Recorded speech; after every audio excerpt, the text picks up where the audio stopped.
Hello ज्योग्राफर्स। साक्षी education 9550 YouTube channel में आपका स्वागत है, अभिनंदन है। मैं आपका दोस्त सीएल सर। अपन जिस विषय के बारे में चर्चा कर रहे हैं वो है अपनी ज्योग्राफी। कक्षा 12 अध्याय 4 मानव बस्तियों का अपन विस्तारित गहनता के साथ अध्ययन कर रहे हैं, जिसमें अपन ने कल देखा था जनसंख्या के आधार पर नगरों का वर्गीकरण। जनसंख्या के आधार पर जो नगरों का वर्गीकरण है उसको देखा था, जिसमें प्रथम वर्ग के नगर देख लिया, महानगर देख लिया, मेगानगर देख लिया। उसके अलावा जो मेगानगरों की संख्या थी 6, उनको देख लिया, जिसमें ग्रेट या बृहद मुंबई, दिल्ली हो गया, कोलकाता, चेन्नई, बेंगलोर और हैदराबाद। इस प्रकार ये 6 मेगानगरों को अपन ने देख लिया। अब आगे चलते हैं। आज का अपना टॉपिक है नगरीय संकुल। नगरीय संकुल किसे कहा जाता है? सबसे पहले ये देखेंगे नगरीय संकुल है क्या। तो नगरीय संकुल मुख्य रूप से सभी महानगर व मेगानगर नगरीय संकुल होते हैं। क्या होते हैं? नगरीय संकुल। महानगर और मेगानगर दोनों को जोड़ देते हैं तो क्या हो जाता है? नगरीय संकुल। तो हेडिंग लगाइए नगरीय संकुल। कौन सा संकुल? नगरीय संकुल। तो आज की हेडिंग रहेगी अपनी नगरीय संकुल। कौन सा संकुल? नगरीय संकुल। नगरीय संकुल।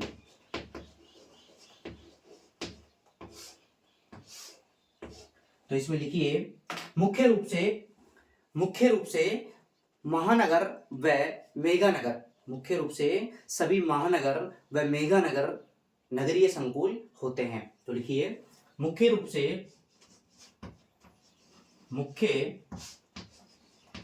से सभी महानगर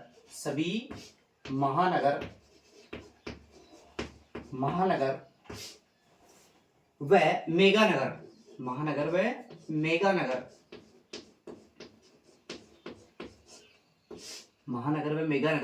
नगरीय संकुल होते हैं। क्या होते हैं? नगरीय संकुल होते हैं। नगरीय संकुल होते हैं।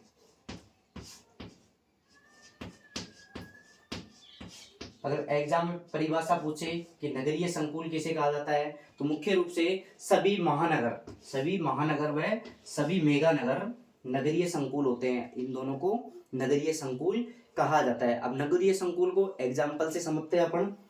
मान लीजिए ये नगर कै है, ये कै नगर है। कौन सा नगर है? कै नगर।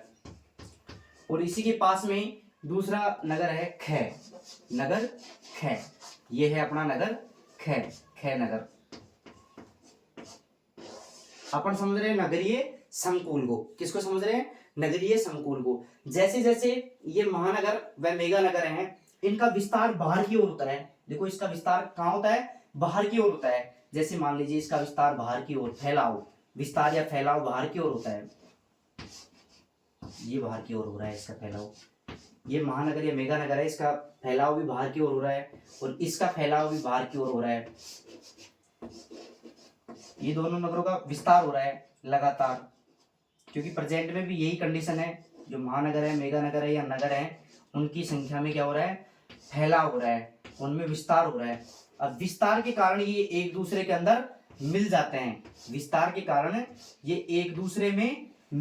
हैं। तो इनको क्या बोला जाता है? नगरीय संकुल। नगर का प्रसार या फैलाव। देखो इस नगर का फैलाव हुआ और इस नगर का भी फैलाव हुआ, कै नगर का फैलाव हुआ, खे नगर का फैलाव हुआ। अब दोनों के फैलाव के कारण या प्रसार के कारण दोनों एक दूसरे में मिल गए। अब ये संपूर्ण क्षेत्र क्या कहलाएगा? नगरीय संकुल। ये क्या कहलाएगा? नगरीय संकुल। तो नगर का प्रसार या फैलाव, देखो इसमें लिख सकते हैं अपन नगर का प्रसार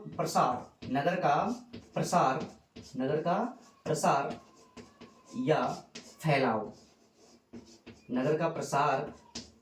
फैलाव, जिसके कारण दो नगर आपस में मिल जाते हैं।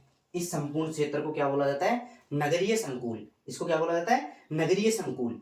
एक बार स्क्रीनशॉट लीजिए, फिर आगे चलते हैं अपन।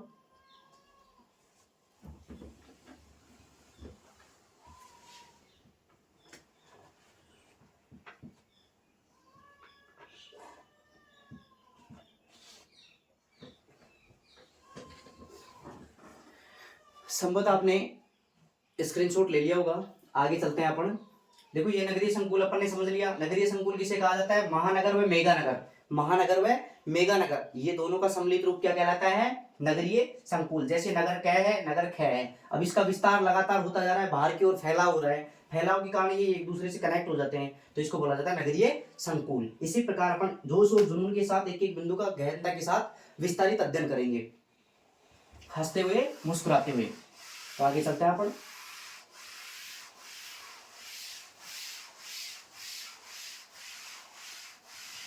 संभावना ये रहेगी कि अपने नोट्सों में से कोई भी प्रश्न बाहर नहीं जाए। बाकी अपने आप में कोई भी व्यक्ति परिपूर्ण नहीं रहता, लेकिन मैं गारंटी के साथ कहता हूँ 99.99% जो अपन जो नोट्स बना रहे हैं उसी के अंदर से अपना मैटर मिल जाएगा।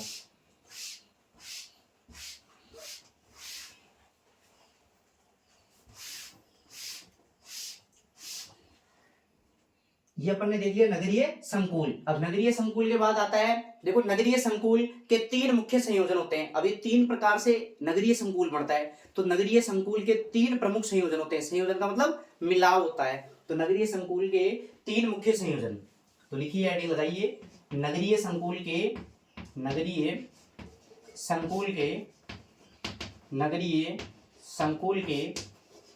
3 मुख्य संयोजन। कितने?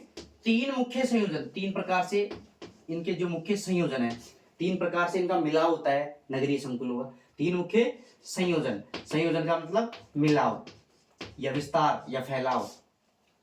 नगरीय संकुल के 3 मुख्य संयोजन। तो पहला आता है प्रथम संयोजन। कौन सा संयोजन? प्रथम संयोजन। तो लिखिए प्रथम संयोजन। नगरीय संकुल बनने का प्रथम संयोजन। प्रथम संयोजन। अब प्रथम संयोजन में क्या होता है? एक नगर होता है, उसका बाहर की ओर फैलाव होता है।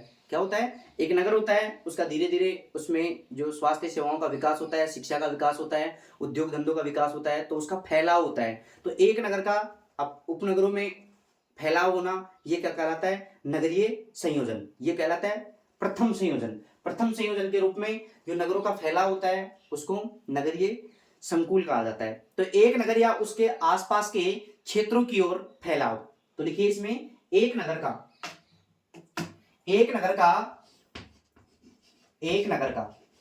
नगर है इसमें? प्रथम संयोजन में एक नगर एवं उसके आसपास के क्षेत्रों की ओर फैलाव। एक नगर का उसके आसपास के क्षेत्रों की ओर फैलाव। क्षेत्रों की ओर फैलाव। देखो प्रथम संयोजन में जो नगरीय संकुल बनता है, एक नगर होता है, उसके आसपास के क्षेत्रों में उसका फैलाव हो जाता है। क्यों हो जाता है?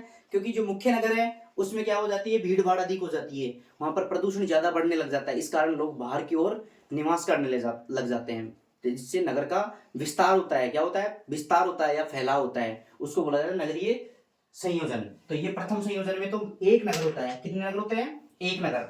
जैसे मान लीजिए ये नगर है, ये कै नगर है। कौन सा नगर है? कै नगर।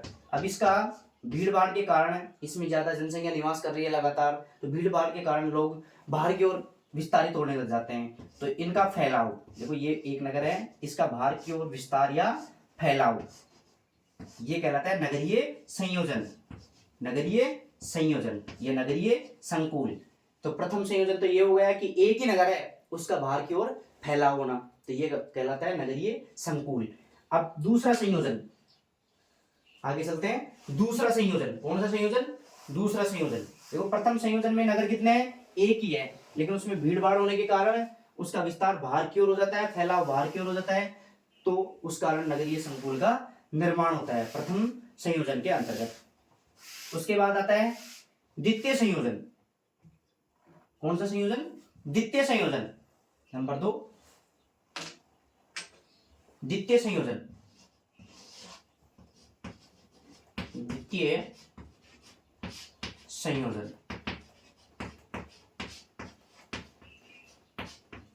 द्वितीय संयोजन किस प्रकार नगरीय संकुलों का निर्माण करता है?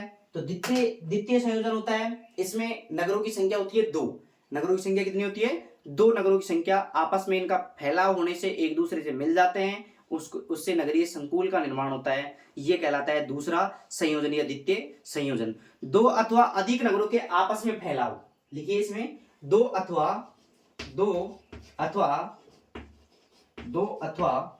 अधिक नगरों का 2 अथवा अधिक नगरों का आपस में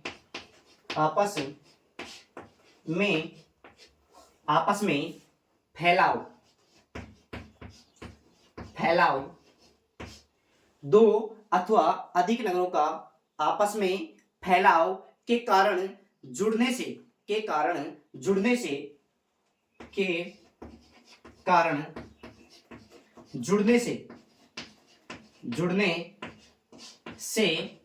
नगरीय संकुल का निर्माण होता है। किसका निर्माण होता है? नगरीय संकुल का निर्माण होता है। नगरीय संकुल का निर्माण होता है। देखो इसमें 2 या 2 से अधिक नगर हो सकते हैं। अगर 2 या 2 से अधिक नगरों का आपस में फैलाव हो रहा है तो एक दूसरे से वो नगर बाद में मिल जाते हैं, और मिलने के कारण वो संपूर्ण क्षेत्र नगरीय संयोजन कहलाता है या नगरीय संकुल कहलाता है। द्वितीय संयोजन के अंतर्गत वो नगरीय संकुल कहलाता है। तो दूसरे प्रकार से जो नगरीय संकुल का निर्माण होता है उसमें 2 अथवा अधिक 2 से अधिक नगर आपस में फैलाव के कारण जुड़ने से नगरीय संकुल का निर्माण होता है। जैसे मान लीजिए नगर कै और नगर खै, अपन एग्जाम्पल के रूप में ले लेते हैं नगर कै और नगर खै। ये नगर कै है, नगर कै, और दूसरा है नगर खै, ये है नगर खै। अब देखो इनमें अत्यधिक भीड़ भाड़ होने के कारण जो नगरीय जनसंख्या है वो बाहर की ओर विस्तारित होती है, बाहर की ओर उनका फैलाव होता है, उद्योग धंधों का विस्तार होता है, शिक्षा का प्रसार होता है। इस कारण से जो नगरों का बाहर की ओर फैलाव होता है। जैसे ये 2 नगर हैं, अब इनका बाहर की ओर फैलाव हो रहा है। जैसे कै नगर का खै नगर की ओर फैलाव हो रहा है, ये हो गया, और खै नगर का कै नगर की ओर फैलाव हो रहा है, तो ये एक दूसरे से आपस में मिल जाते हैं या जुड़ जाते हैं। एक दूसरे से आपस में मिल जाते हैं या जुड़ जाते हैं, इसको बोला जाता है नगरीय संकुल। नगरीय संकुल, अब ये आपस में जुड़ गए तो इनको क्या बोला जाएगा? नगरीय संकुल। ये आता है द्वितीय संयोजन के अंतर्गत। द्वितीय संयोजन के अंतर्गत जो नगरीय संकुल का निर्माण होता है वो इस प्रकार होता है। जब 2 नगरों का आपस में विस्तार होता है तो दोनों का बाहर की ओर फैलाव होता है या विस्तार होता है, जिसके कारण दोनों नगर आपस में जुड़ जाते हैं, उसको बोला जाता है नगरीय संकुल। इसी प्रकार अपन देखते हैं तीसरा संयोजन। कौन सा संयोजन? तीसरा संयोजन। तो देखते हैं, आगे चलते हैं। इसी प्रकार अपन एक एक बिंदु का धुआंधार तरीके से, शानदार तरीके से, जोश और जुनून के साथ, विस्तारित गहनता के साथ, हंसते हुए मुस्कुराते हुए अध्ययन करेंगे। तो अब अगला बिंदु आता है तीसरा संयोजन। कौन सा संयोजन? तीसरा संयोजन। 3 प्रकार से नगरीय संकुलों का निर्माण होता है, 3 संयोजनों से नगरीय संकुलों का निर्माण होता है, उसमें से अब चल रहा है तीसरा संयोजन। तो लिखिए तीसरा संयोजन। कौन सा संयोजन? तीसरा संयोजन। नंबर 3 लगाइए, तीसरा संयोजन। तीसरा संयोजन तीसरा संयोजन किस प्रकार होता है जिससे नगरीय संकुलों का निर्माण होगा? तो तीसरा संयोजन। अब इसमें क्या होता है? मुख्य नगर एक होता है लेकिन उपनगर बहुत सारे होते हैं। मुख्य नगर के पास में ही उपनगर बहुत सारे होते हैं। जब उन उपनगरों का भी विस्तार होता है और मुख्य नगर का भी विस्तार होता है, जब मुख्य नगर का विस्तार इतना अधिक हो जाए कि जो उपनगर है उनके पास जाके वो टच हो जाए, तो इससे बोला जाता है तीसरा संयोजन, जिससे नगरीय संकुल का भी निर्माण होता है। जैसे मान लीजिए तीसरे संयोजन के अंतर्गत, जैसे मान लीजिए महानगर है, कौन सा? कोई भी महानगर है। ये मान लीजिए कोई महानगर है, ये कोई महानगर है, क्या है?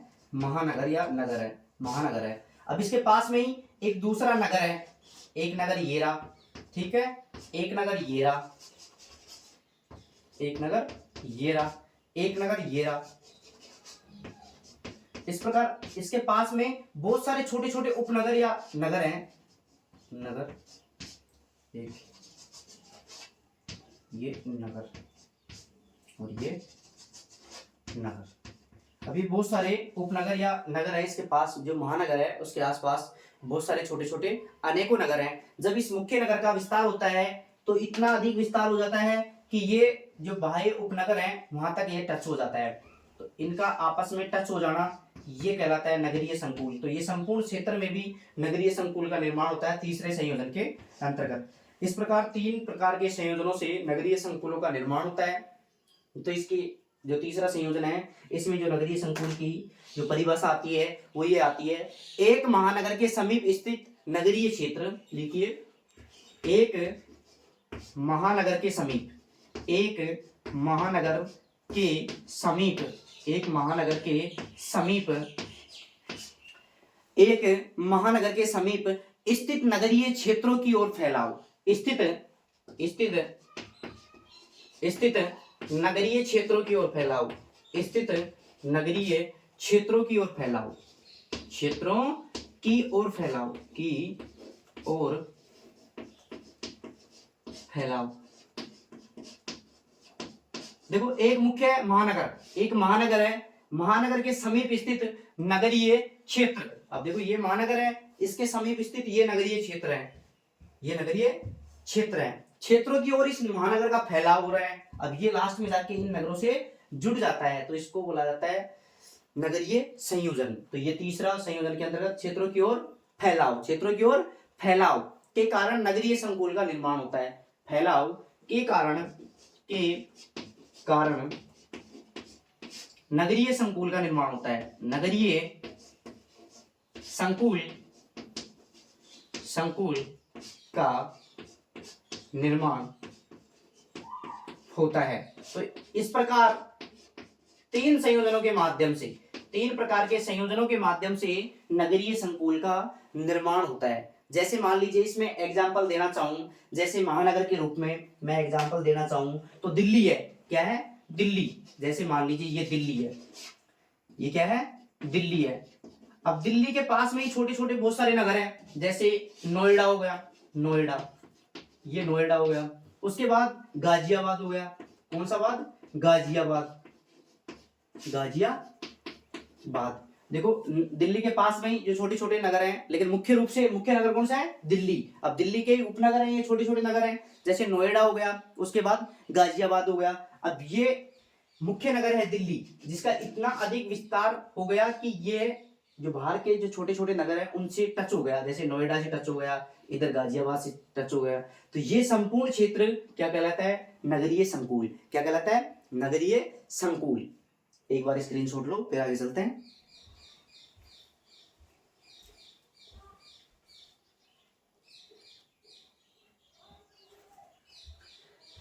संभवतः आपने स्क्रीनशॉट ले लिया होगा, तो आगे चलते हैं।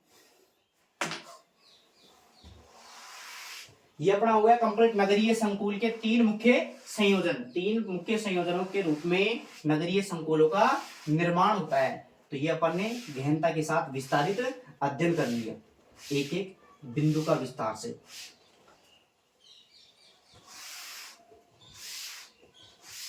अब देख लेते हैं मजेदार प्रश्नावली, जिससे आपकी तैयारी और भी मजबूत हो सके।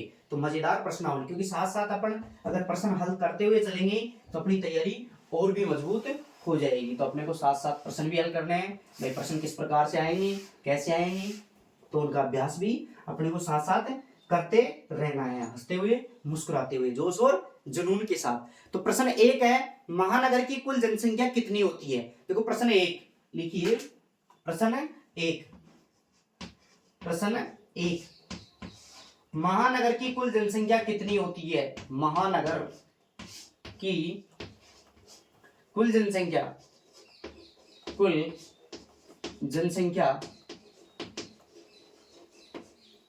कितनी होती है? भाई कितनी जनसंख्या वाले क्षेत्र को अपन महानगर कहेंगे, कितनी होती है? तो ये अपना प्रथम प्रश्न हो गया, ठीक है। उसके बाद दूसरा प्रश्न आता है, वर्ग एक के नगरों की कुल संख्या कितनी है? वर्ग 1 के नगरों की, प्रश्न 2, वर्ग 1 के नगरों की कुल संख्या कितनी है? वर्ग फर्स्ट या 1 के नगरों की कुल संख्या कितनी है? कुल पॉपुलेशन, संख्या नंबर कितनी है? संख्या को क्या बोलते हैं? नंबर। ठीक है, संख्या कितनी है, दूसरा प्रश्न हो गया अपना। उसके बाद भारत में कुल कितने मेगा नगर हैं? देखो ये मेगा नगर से संबंधित प्रश्न आपका मैप से संबंधित भी आ सकता है और थ्योरी के रूप में भी आ सकता है। तो भारत में कुल कितने मेगा नगर हैं, इसका भी अपन विस्तारित अध्ययन करेंगे। तो प्रश्न 3 कह रहा है कि भारत में, कौन से देश में? भारत में कुल कितने मेगा नगर हैं? कितने मेगा नगर हैं। इस प्रकार अपन इन मजेदार प्रश्नावलियों का अध्ययन करेंगे। ये कौन सी प्रश्नावली है? मजेदार प्रश्नावली।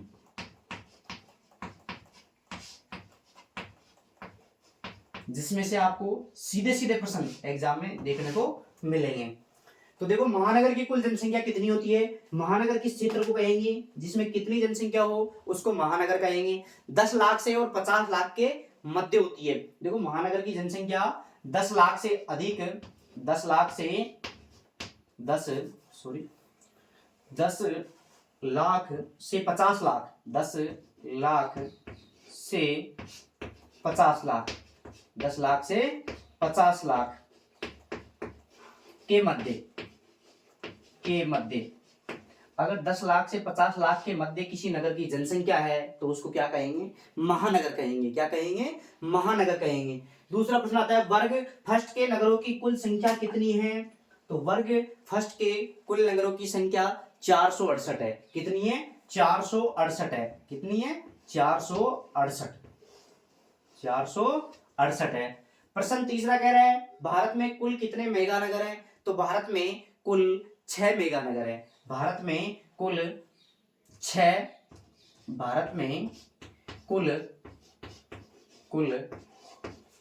मेगा नगर है। कितने मेगा नगर है? 6 मेगा नगर है।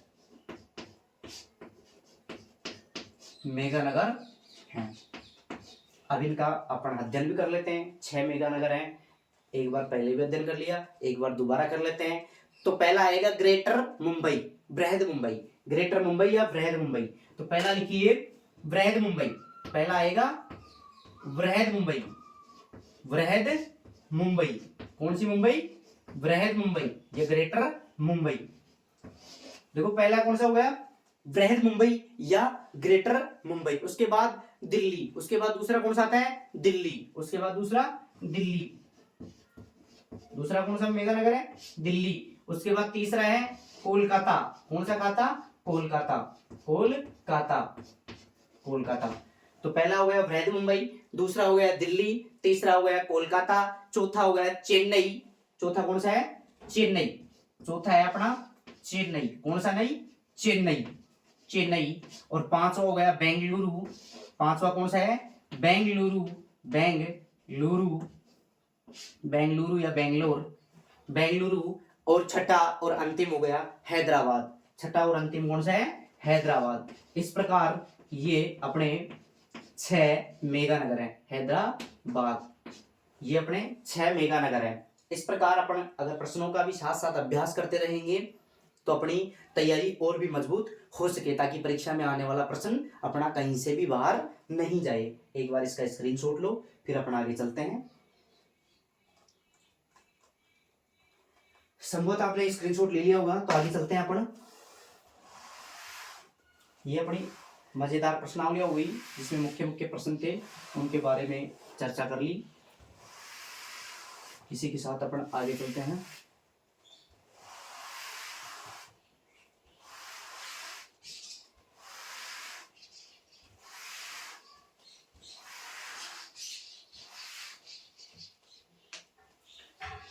तो देखो, ये अपन ने मजेदार प्रश्नावली का अध्ययन कर लिया।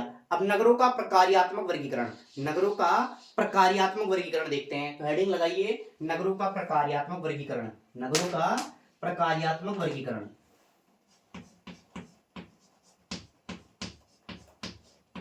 नगरों का प्रकार्यात्मक वर्गीकरण,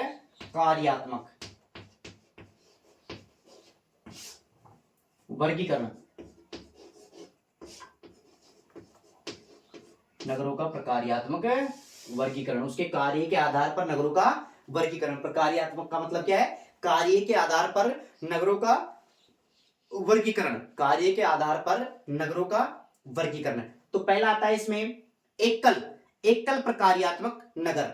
एकल प्रकार्यात्मक नगर वे नगर होते हैं जो किसी विशिष्ट कार्य के लिए जाने जाते हैं, जो किसी विशिष्ट कार्य के लिए जाने जाते थे। एकल प्रकार्यात्मक वाले नगर ये प्राचीन समय में थे। कौन से समय में थे? प्राचीन समय में। लेकिन अब धीरे धीरे उनके कार्यों की संख्या बढ़ गई, क्योंकि शिक्षा का विस्तार हो रहा है, औद्योगिक धंधों का विस्तार हो रहा है, परिवहन का विकास हो रहा है। इस वजह से अब बहु प्रकार्यात्मक नगरों में कन्वर्ट हो गए। तो पहले एकल प्रकार्यात्मक नगर, हेडिंग लगाइए एकल प्रकार्यात्मक नगर। पहले अपन देख लेते हैं एकल प्रकार्यात्मक नगर। भाई एकल प्रकार्यात्मक नगर किसे कहेंगे? एकल प्रकार्यात्मक नगर, एकल प्रकार्यात्मक नगर। कौन से नगर?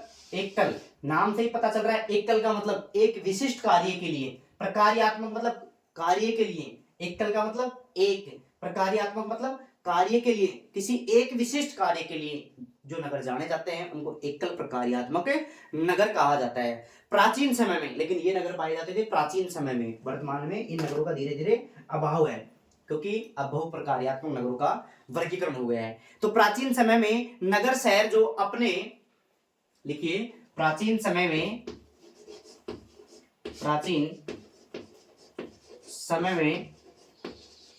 नगर या शहर, नगर ओब्लिक शहर,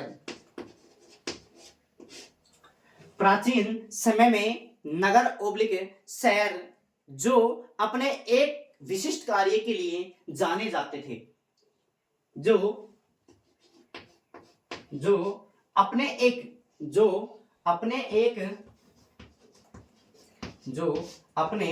एक विशिष्ट कार्य, कौन सा कार्य? विशिष्ट कार्य के लिए जाने जाते थे, कार्य के लिए जाने जाते थे।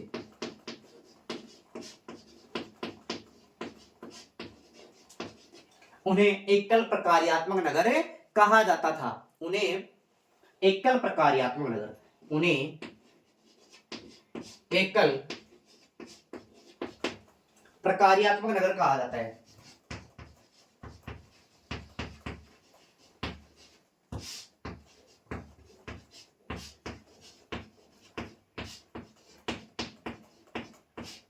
एकल प्रकार्यात्मक नगर कहा जाता है। एकल प्रकार्यात्मक नगर प्राचीन समय में, कौन से समय में? प्राचीन समय में इनका विस्तार ज्यादा था। प्राचीन समय में नगर या शहर जो अपने एक विशिष्ट कार्य, केवल उसके अलावा कोई भी शहर वो कार्य नहीं करता है, विशिष्ट कार्य केवल उसी का कार्य, केवल एक प्रसिद्ध कार्य के लिए, विशिष्ट कार्य के लिए जाने जाते थे, उन्हें एकल प्रकार्यात्मक नगर कहा जाता है। उन्हें एकल प्रकार्यात्मक नगर कहा जाता है। जैसे मैं एग्जांपल दूं, भुवनेश्वर मैंने दे दिया आपको एग्जांपल, जैसे भुवनेश्वर। अब मैंने एग्जांपल दिया भुवनेश्वर, जैसे भुवनेश्वर, कौन सा नेश्वर? भुवनेश्वर। अब भुवनेश्वर नाम देते ही आपके दिमाग में एक सवाल चल रहा होगा। भुवनेश्वर नाम देते ही आपके दिमाग में एक सवाल चल रहा होगा कि भुवनेश्वर तो एक उड़ीसा की राजधानी है। कौन से राज्य की राजधानी है? उड़ीसा की राजधानी है। ये अपने दिमाग में तुरंत आ गया, उड़ीसा की राजधानी है। किसकी राजधानी है? उड़ीसा की राजधानी है, उड़ीसा की राजधानी, उड़ीसा की राजधानी है। तो अपने को तुरंत एक कार्य का पता चल गया। एक इसका विशिष्ट कार्य क्या है कि भाई भुवनेश्वर का नाम लेते क्या पता चल गया? भाई उड़ीसा की राजधानी है। तो अपना इसका एक विशिष्ट कार्य पता चल गया, भाई ये उड़ीसा की राजधानी है। अर्थात ये एक कैसा नगर है? प्रशासनिक शहर है या प्रशासनिक नगर है, क्योंकि राष्ट्रीय राजधानी या राजधानी वाले क्षेत्र क्या कहलाते हैं? प्रशासनिक नगर। जो राजधानी वाले शहर हैं प्रशासनिक नगर कहलाते हैं। ये क्या कहलाते हैं? प्रशासनिक नगर, क्योंकि यहाँ प्रशासन से जो जिले का या राज्य का प्रशासन से संबंधित मुख्य अधिकारी यहीं पे बैठते हैं, तो ये प्रशासनिक शहर हो गया। कौन सा शहर हो गया? प्रशासनिक शहर। तो अपने को एक विशिष्ट कार्य पता चल गया भाई, ये उड़ीसा की राजधानी अर्थात ये कौन सा शहर है? प्रशासनिक शहर है। तो ये होते हैं एकल प्रकार्यात्मक नगर या शहर, एकल प्रकार्यात्मक नगर या शहर। दूसरा आता है बहुप्रकार्यात्मक नगर। दूसरा क्या आता है? बहुप्रकार्यात्मक नगर। तो हेडिंग लगाइए बहुप्रकार्यात्मक नगर। दूसरा है बहुप्रकार्यात्मक नगर, बहुप्रकार्यात्मक नगर। अभी इससे पता चल रहा है बहु का मतलब बहुत सारे, प्रकार्यात्मक बहुत सारे कार्यों के लिए प्रसिद्ध नगर बहुप्रकार्यात्मक नगर कहलाता है। वे नगर जिनका निर्माण दो या दो से अधिक कार्यों के लिए, लिखिए वे नगर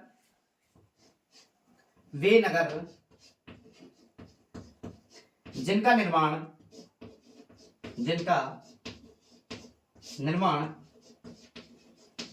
दो या दो से अधिक, निर्माण दो या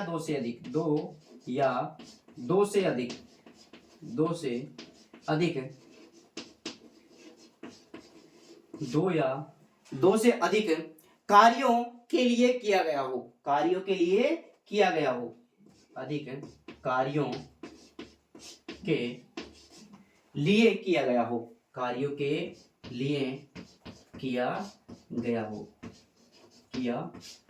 हो।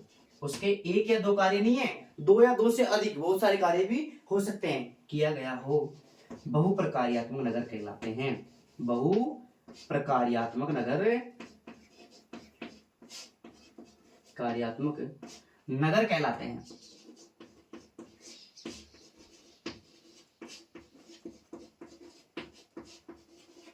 कैसे नगर कहलाते हैं? बहुप्रकार्यात्मक नगर कहलाते हैं जिनका दो या दो से अधिक कार्यों के लिए प्रसिद्ध हो, दो या दो से अधिक कार्यों के लिए इनका निर्माण किया गया हो, उनको बोला जाता है बहुप्रकार्यात्मक नगर। उसको बोला जाता है बहुप्रकार्यात्मक नगर। जैसे अपन एग्जांपल लेते हैं दिल्ली, जैसे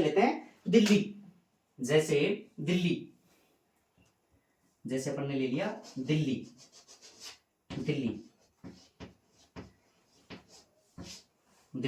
जैसे दिल्ली। अब दिल्ली का कोई एक पर्टिकुलर विशेषता नहीं है, इसके बहुत सारे कार्य हैं। दिल्ली किस किस कार्यों के लिए प्रसिद्ध है? तो उसमें पहला क्या आता है? प्रशासनिक नगर। ये प्रशासनिक, राष्ट्रीय राजधानी क्षेत्र है तो ये प्रशासनिक नगर के लिए प्रसिद्ध है, प्रशासनिक नगर के लिए प्रसिद्ध। तो लिखिए इसमें प्रशासनिक नगर के लिए प्रसिद्ध। कौन से नगर के लिए? प्रशासनिक नगर के लिए। प्रशासनिक नगर, ये कैसा नगर है? प्रशासनिक नगर के लिए प्रसिद्ध, नगर के लिए प्रसिद्ध। परिवहन के लिए प्रसिद्ध। किसके लिए? परिवहन के लिए प्रसिद्ध, परिवहन के लिए प्रसिद्ध। उद्योगों के लिए प्रसिद्ध। किसके लिए? उद्योगों के लिए प्रसिद्ध, उद्योगों के लिए प्रसिद्ध, उद्योगों के लिए प्रसिद्ध। पर्यटन के लिए प्रसिद्ध। किसके लिए? पर्यटन के लिए प्रसिद्ध, पर्यटन के लिए प्रसिद्ध। अर्थात इसका कोई पर्टिकुलर एक कार्य नहीं है, ये बहुत सारे कामों के लिए प्रसिद्ध है, इसलिए इसको बहुप्रकार्यात्मक नगर की श्रेणी में रखेंगे। एक बार स्क्रीनशॉट लो, फिर अपन आगे चलते हैं।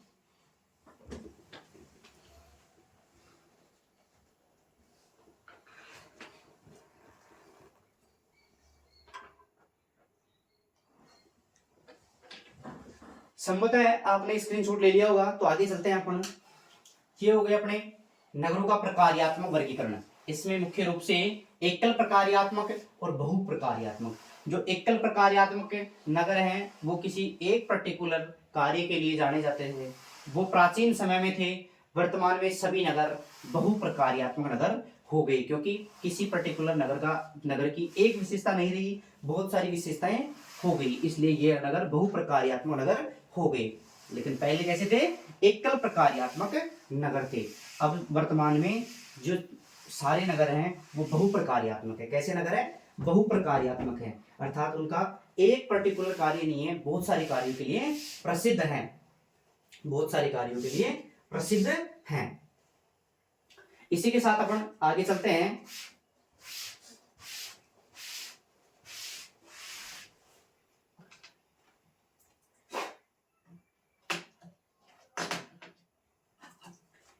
तो अपनी देखो एक मुख्य प्रश्न आता है, प्रश्न क्या आता है, मुख्य प्रश्न जो परीक्षा में पूछा जाता है, काफी बार पूछा जाता है, क्या विश्व में सभी नगर बहुप्रकार्यात्मक होते हैं? तो बहुप्रकार्यात्मक नगर क्या हैं? तो बहुप्रकार्यात्मक नगर क्या हैं? क्या विश्व में सभी नगर बहुप्रकार्यात्मक होते हैं? तो प्रश्न लिखिए, कथन है, कथन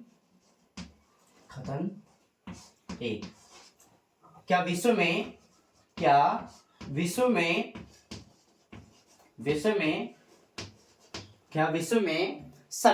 सभी नगर बहुप्रकार्यात्मक होते हैं? सभी नगर बहुप्रकार्यात्मक होते हैं। बहुप्रकार्यात्मक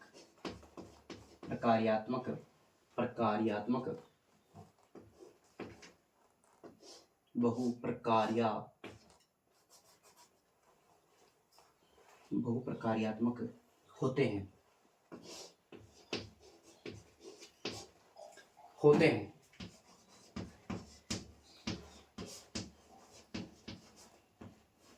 क्या विश्व में सभी नगर बहुप्रकार्यात्मक होते हैं? तो इसका उत्तर देंगे हम हाँ में, क्योंकि अब किसी नगर का पर्टिकुलर एक विशेषता नहीं रही, पर्टिकुलर एक कार्य नहीं रहा, अब एक नगर बहुत सारे कार्यों के लिए प्रसिद्ध हो गया। तो इसकी विस्तारित परिभाषा कैसे लिखेंगे, विश्व में सर्वप्रथम नगरों को उनके एकल विशिष्ट कार्य के लिए जाना जाता था। नगरों को देखो, विश्व में सर्वप्रथम नगरों को लिखिए इसमें उत्तर के रूप में, विश्व में सर्वप्रथम नगरों को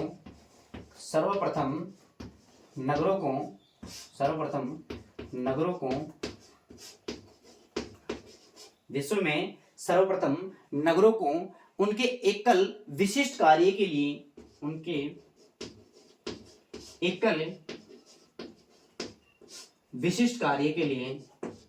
कौन से कार्य के लिए, विशिष्ट कार्य के लिए विश्व में सर्वप्रथम नगरों को उनके एकल या विशिष्ट कार्य के लिए जाना जाता था।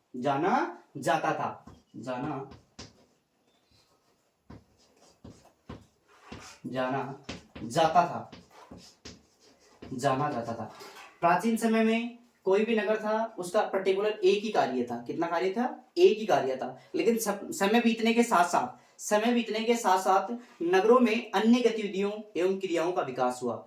लिखिए, समय बीतने के साथ साथ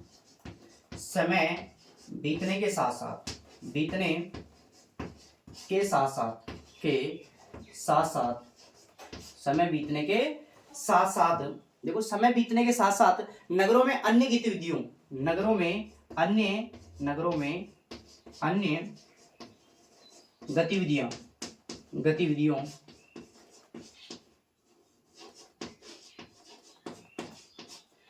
समय बीतने के साथ साथ नगरों में अन्य गतिविधियों व क्रियाओं का विकास हुआ। क्रियाओं का विकास हुआ।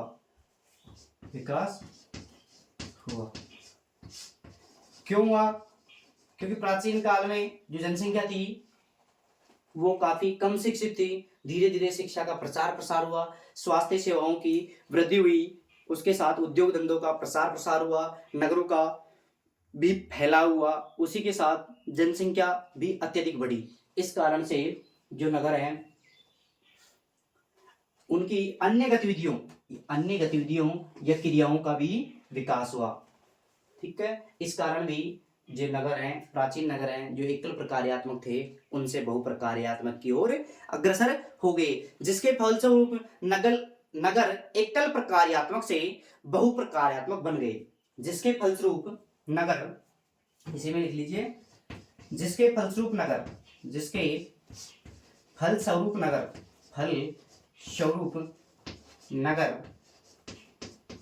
एकल से एकल से एकल से बहुप्रकार्यात्मक, एकल से बहुप्रकार्यात्मक प्रकार्यात्मक, जिसके फलस्वरूप नगर एकल से बहुप्रकार्यात्मक बने, एकल से बहुप्रकार्यात्मक बने। वर्तमान समय में सभी नगर बहुप्रकार्यात्मक नगर हैं। वर्तमान समय में कैसे नगर हैं? बहुप्रकार्यात्मक नगर हैं। इसको भी लिख लो। वर्तमान समय में सभी नगर, वर्तमान समय में सभी नगर, सभी नगर बहुप्रकार्यात्मक है। कैसे हैं? बहुप्रकार्यात्मक है।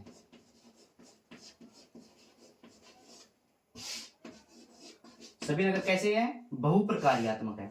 एक बार स्क्रीनशॉट लो, फिर आगे चलते हैं। संभवतः है आपने स्क्रीनशॉट ले लिया होगा, तो आगे चलते हैं अपन।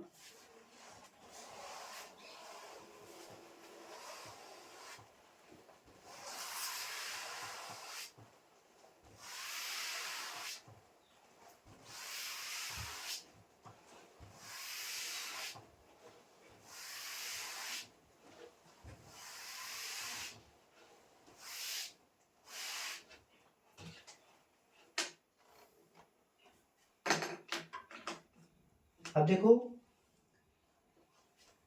हेडिंग लगाइए, नगरों का प्रकार्यात्मक वर्गीकरण। किस किस कार्य के लिए कौन कौन सा नगर प्रसिद्ध है? बहुत सारे कार्य हैं, लेकिन कौन कौन सा नगर किस किस बहुत सारे कार्यों के लिए या किसी एक पर्टिकुलर कार्य के लिए ज्यादा प्रसिद्ध है? तो नगरों का प्रकार्यात्मक वर्गीकरण। तो लिखिए, हेडिंग लगाइए, नगरों का प्रकार्यात्मक वर्गीकरण। नगरों का प्रकार्यात्मक प्रकार्यात्मक नगरों का प्रकार्यात्मक वर्गीकरण, वर्गीकरण, नगरों का प्रकार्यात्मक वर्गीकरण। देखो इसमें नंबर एक कौन सा आएगा? प्रशासन, शहर और नगर। प्रशासन, शहर और नगर, मतलब प्रशासनिक शहर या नगर। प्रशासन, शहर और नगर। तो नंबर एक प्रशासन, शहर और नगर। प्रशासन, शहर और नगर। जो नगर प्रशासन, वो शहर के नाम से जाने जाते हैं, प्रशासन के नाम से जाने जाते हैं, उसमें प्रशासनिक व्यवस्थाएं ज्यादा हैं, उनको प्रशासन, शहर या नगर के नाम से जाना जाता है। तो दूसरा आता है औद्योगिक नगर, जो उद्योगों के लिए प्रसिद्ध हो। नंबर 2 पे आता है औद्योगिक नगर। नंबर 2 औद्योगिक नगर। नंबर 2 पे क्या है? औद्योगिक नगर। कौन से नगर? औद्योगिक नगर, जो उद्योग धंधों के लिए प्रसिद्ध है, जहां पर बहुत सारे उद्योग धंधे हैं, उसको बोला जाता है औद्योगिक नगर। तो नगरों का प्रकार्यात्मक वर्गीकरण के रूप में दूसरा आ जाता है औद्योगिक नगर। कौन सा आ जाता है? औद्योगिक नगर। तीसरा आता है परिवहन नगर। तीसरा कौन सा नगर? परिवहन नगर। तीसरा आता है परिवहन नगर। कौन सा नगर? परिवहन नगर।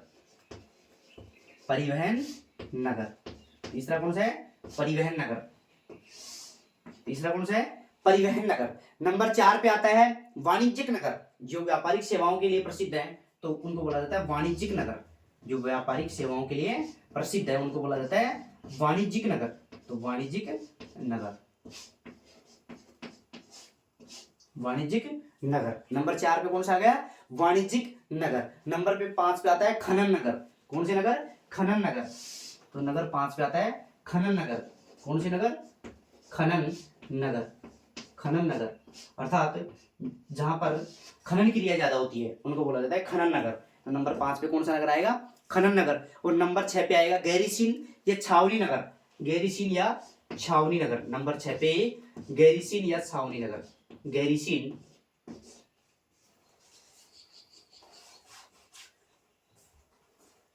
गैरीसीन या छावनी नगर। गैरीसीन नगर बोल दो या फिर छावनी नगर बोल दो, जहाँ सेनाओं से संबंधित कार्य होता है, उसको बोला जाता है गैरीसीन नगर या छावनी नगर। जो सेना के जो हथियार वगैरह होते हैं, उनका रख रखाव इन गैरीसीन नगरों में या छावनी नगरों में किया जाता है। इस प्रकार प्रकार्यात्मक कार्यों के आधार पर नगरों को 6 भागों में बांटा गया है। पहला है प्रशासन, शहर और नगर। जहाँ प्रशासनिक व्यवस्थाएं ज्यादा हैं उनको प्रशासनिक नगर या शहर के नाम से जाना जाता है। दूसरा है औद्योगिक नगर। औद्योगिक नगर जो उद्योग धंधों के लिए प्रसिद्ध है, जहाँ पर बहुत सारे उद्योग धंधे हैं तो उनको बोला जाता है औद्योगिक नगर। परिवहन नगर, जहाँ परिवहन सुविधाएं ज्यादा हैं, परिवहन सुविधाएं पूरे देश में वितरित की जाती हैं, उनको बोला जाता है परिवहन नगर। उसके अलावा आता है चौथा वाणिज्यिक नगर, जो व्यापार के लिए प्रसिद्ध है, उनको बोला जाता है व्यापारिक नगर या वाणिज्यिक नगर। नंबर 5 पे खनन नगर, जहाँ पर खान से संबंधित क्रियाएं, खनन से संबंधित क्रियाएं बहुत सारी होती हैं, उनको बोला जाता है खनन नगर। और नंबर 6 पे आता है गैरीसीन या छावनी नगर। गैरीसीन या छावनी नगर। आज के लिए इतना ही काफी है। अगर क्लास पसंद आए तो सब्सक्राइब करना, लाइक करना, लोगों के पास शेयर करना। अगर कोई भी प्रश्न मेरा गलत भी हो सकता है, सही भी हो सकता है, अगर कोई भूलवश कोई त्रुटि हो जाती है या फिर प्रश्न सही है तो कमेंट भी करना साथ साथ। ठीक है, इतना ही काफी है आज के लिए। थैंक यू दोस्तों।